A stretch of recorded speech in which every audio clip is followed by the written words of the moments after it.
नमस्कार और the deep dive में आपका स्वागत है। नमस्कार। आज का हमारा डीप डाइव एक बहुत ही छोटे लेकिन कमाल के स्रोत पर है जी। कवि बिहारी लाल का सिर्फ एक दोहा। और हमारा मिशन है ये समझना कि कैसे बस दो पंक्तियां अपने अंदर इतनी ताकत समेट सकती हैं और ये हुनर आज के जमाने में कितना जरूरी है ना? बिल्कुल, बहुत ज्यादा। तो दोहा ये है, सतसैया के दोहरे ज्यों नावक के तीर, देखन में छोटे लगे घाव करे गंभीर। वाह। चलिए इसे थोड़ा खोल कर समझते हैं।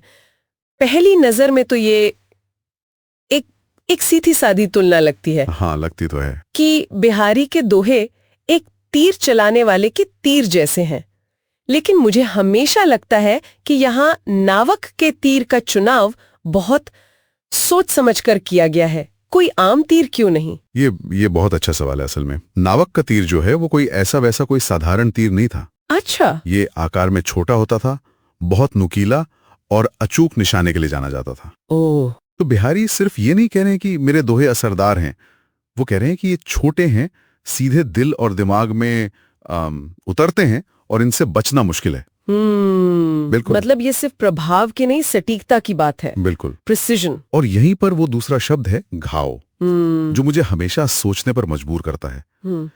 कविता के लिए घाव शब्द थोड़ा अजीब नहीं लगता? वो असर या छाप जैसे शब्द भी तो इस्तेमाल कर सकते थे। घाव ही क्यों? हाँ।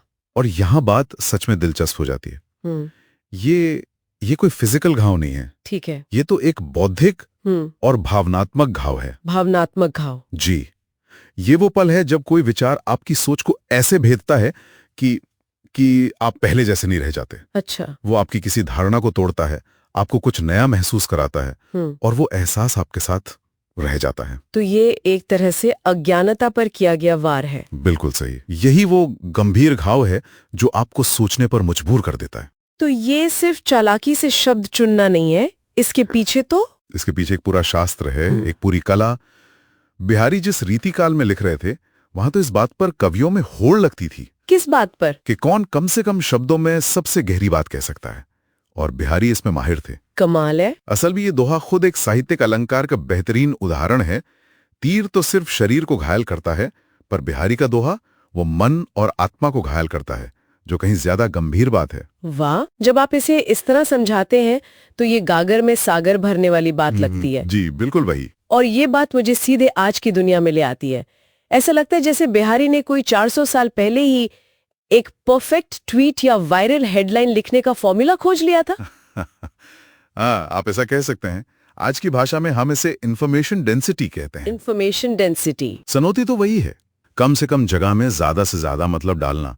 एक अच्छा स्लोगन, एक यादगार मीम, ये सब बिहारी के सिद्धांत पर ही तो काम करते हैं। सही बात है। वो जटिल मानवीय भावनाओं और दर्शन को छोटे छोटे असरदार कैप्सूल में बंद कर रहे थे। हाँ, ये बात तो है। लेकिन इससे मेरे मन में एक और सवाल उठता है। आज की इस तेज रफ्तार दुनिया में जहां हम लगातार स्क्रॉल कर रहे हैं, क्या हमारे पास उस गंभीर घाव को महसूस करने का सब्र है, या ये तीर अब हमारे पास से बस यूं ही गुजर जाते हैं? ये आज के दौर का शायद सबसे जरूरी सवाल है। मुझे लगता है कि इन तीरों में ताकत आज भी उतनी है। हाँ। लेकिन घाव तभी लगेगा जब आप तीर को लगने देंगे। मतलब हमें भी थोड़ा धीमा होकर इन छोटे तीरों को महसूस करने की जरूरत है। सही कहा।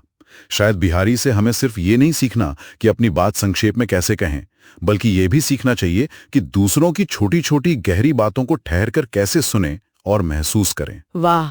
अंत में ये दोहा सिर्फ बिहारी की कविता की ताकत के बारे में नहीं है। तो फिर ये अपने आप में संक्षिप्त और असरदार संचार की शक्ति पर एक टिप्पणी है। और ये हमें आज के लिए एक अंतिम विचार के साथ छोड़ जाता है।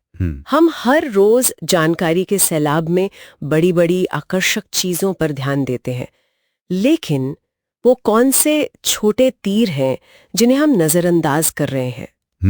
सोचने वाली बात है। हमारे आसपास वो कौन से छोटे विचार, वाक्य या इशारे हैं जिनमें गहरी समझ का गंभीर घाव करने की ताकत छिपी हो सकती है?